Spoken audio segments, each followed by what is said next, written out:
Artists are always looking for fresh ways to represent the human experience. Lester McGugan is an artist with Down syndrome. On 360 tonight, we see the world through Lester's eyes.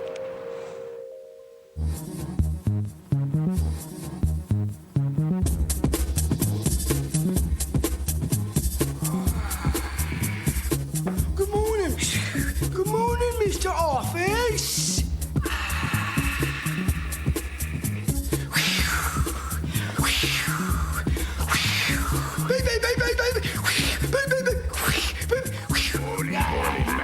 Morning, Boiling Mad. Morning, Boiling Mad.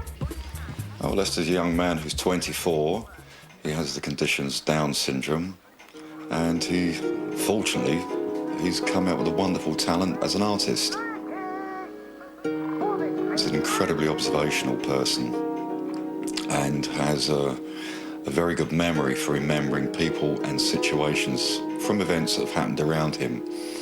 So he tends to draw those scenarios, but in the form of monsters that he's created. And they're not monsters in the terms of being really scary, they're just very funny characters.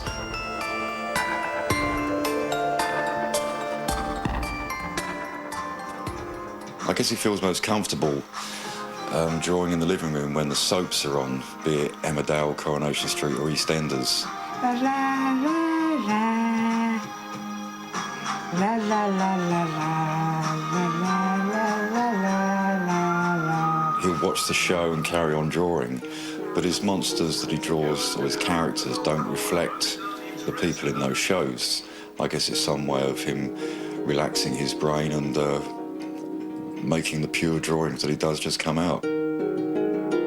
That's my picture idea. It's my image, like body and same body but different shape, and a face with different shape and teeth and arms with different movements. That's my art. David, thank you. Nice one, nice one. Well, he's productive each week. He does about 200 drawings per week. Now got about 8,000 works that he's done so far. He draws from the head and his heart.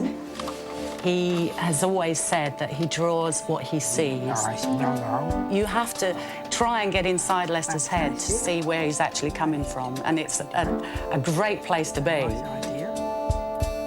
I'm seeing a garden of monsters, like small creature like butterfly, and different insect monsters walking, moving. Most of Lester's drawings tend to have a certain element of humour in them, but there are a certain few that have a real serious air about them. He's got a drawing called 1011, and it's just basically a pile of rubble with tears coming out of the clouds. It really gave you a lump in the throat when you see it. So he has a serious side to certain elements of his art.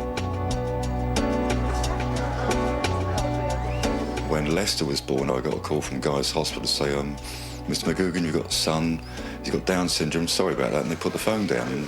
And that was when I learned that Lester had Down syndrome, and that was, I have to be honest, that was a pretty horrific moment, because in my upbringing as a child, I was always taught, well, keep away from those people, they're dangerous people, and so you're grown up with that, and you have a very primitive concept. So for the first 2 years, it was pretty hard going of accepting and dealing with Lester. But over time, you know, I saw that what I'd been brought up with and teachings I'd had when I was young were completely incorrect. Probably the talent side of Lester comes from his father. When Lester's drawing, Wesley can see where he's coming from. They would spark off each other regarding when they'd done the animation. What do you think the sound should be for that one, Lester? No sound need. Where's my bone? I'll try some roofs in this, Lester. Wolf! Wolf! Where's my bone? Wolf! Wolf! Where's my bone? Where's my bone? Wesley was a saxophonist, and he's renowned for one particular song, and that was Will You, when he was with Hazel O'Connor. Totally and utterly a freak accident happened, and his thumbnail got caught on a piece of wood that was going through a 12-inch blade saw, and it was 3 fingers that were sawn, but they managed to put back together again. But they don't actually work.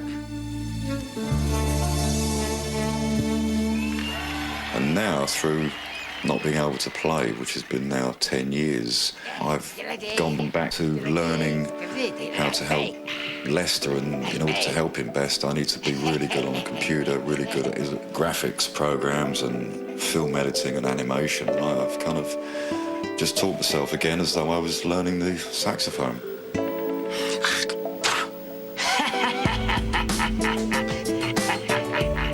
Nice one. Oi, who did that?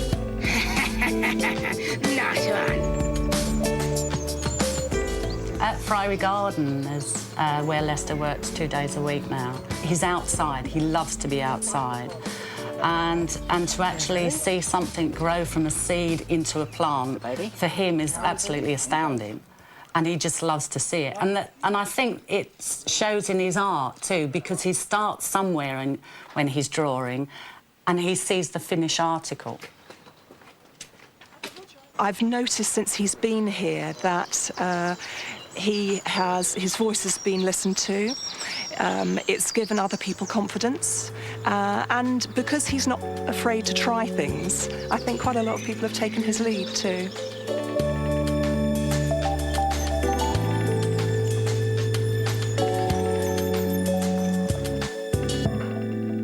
He works 2 days a week at the school where he used to be. Now, mate, glasses. Yes. Well done, Bailey. He goes in as like a member of staff, and he is treated as a member of staff. He's involved in everything that goes on in the class. They know his limitations, but they still expect a lot from him. Numeracy now. Numeracy now. One of the things about Lester is he is this wonderfully positive role model. Not only is his art beautiful, and not only is it an expression of who he is as a person, and not only do lots of us actually enjoy that expression, but we also see Lester being the subject of people's admiration. And people that can see Lester as the role model that he is will hopefully understand that people with a learning disability are full and active participants in our society. Today we're off to Brighton to a shop called Art Republic. It's a very fine art shop, and today we should be securing a position for Lester where they're going to represent Lester for his art as art agents.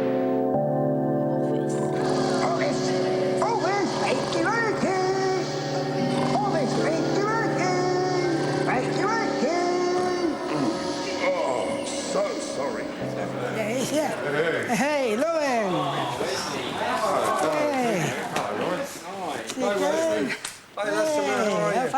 But this one, like father, like son, the smaller character is the father. That's right.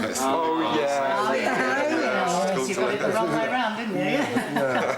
Who's got the bigger mouth? Well, that's me, all right? Well, I suppose you have to use what you've got to try and get attention. And if we have to use a little bit of what Lester is, because at the end of the day, his special needs probably is one of the reasons why he does his art. So if he was normal, maybe his art wouldn't be as it is. I'll put it on top, but people see what collection's big. I love it. Because we probably mount it and you make it bigger again in the frame. Yeah, Give it a space. Big room space. Really got a definite message. You know, he sees things in a different way, and it's lovely and simplistic. We're not doing this as a charity thing. You know, we're very serious. We have very serious artists here, so we wouldn't have him unless we thought it was going to be received well. Yeah, that's great, isn't it? Yeah. Proud for Lester. Wonderful for him. Come on. Yeah! serious confidence boost, I think. Boost! You're a girly. Of course you are. Fantastic. Very good. One of the problems that we have with Leicester's art is if I walk into a gallery with some pictures and I say, would you like to buy these, yes or no? They'll give me a yes or no answer. We'll take Leicester into the gallery and they'll pat him on the head. Oh, isn't he sweet? And it's very patronising sometimes, and I've ended up having a few rows with the people in there, so I've come out looking the bad guy. But it's just very annoying that this sort of attitude still occurs. But once they get it and they see the stuff for what it is, whatever he's got wrong with him just vanishes, and he becomes Leicester, a character and a person in his own right. And that is a wonderful thing to see. It's over there. Office! Office! Office! Office, somebody's there.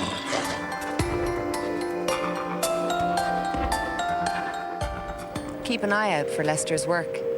Next week, we're on call with Dr. Austin O'Carroll, and we explore the connection between autism and man's best friend. Until then, goodbye. And for further information on this programme, please go to RTE Airtel, page 363.